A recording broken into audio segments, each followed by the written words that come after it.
Sonia Graham with Maximum Business Advantage. Welcome to the 4th edition of the Customer Experience Video Tips. This tip is to manage the factors of influence. What are factors of influence, you might ask? Well, they're anything that your customer sees, hears, feels, thinks, smells, perceives about your organization.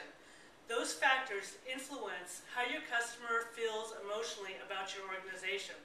For example, if you have a restaurant and your customer walks in and the first thing they see is trash all over the floor and on the tables, it smells bad, and there's nobody else in this restaurant on a Friday night. Now, this is a true experience. It's actually happened to us one time. We walked into this restaurant and those exact factors were in place. We walked in, we sat down, we got up, we walked out. Our emotions were disgust. This wasn't a restaurant that we wanted to stay and eat in. So, what can you do about these factors of influence? Understand what your customer is experiencing. Take a look around. What is it that your customer sees? What do they smell? What do they hear as they walk into your organization?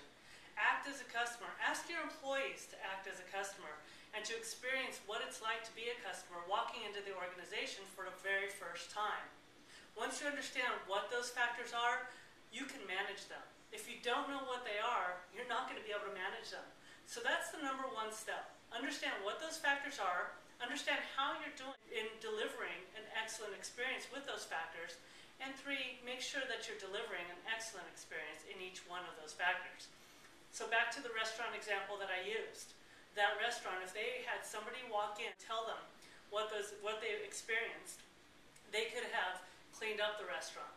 They could have made it so it didn't smell dirty. They could also make sure that if they were taking care of those things, there would probably be more people there on a Friday evening.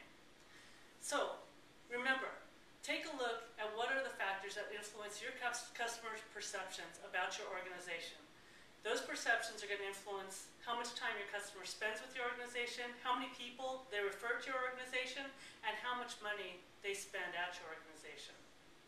I'm Sonia Graham with Maximum Business Advantage. Join us again next week for the next Customer Experience Video Tip.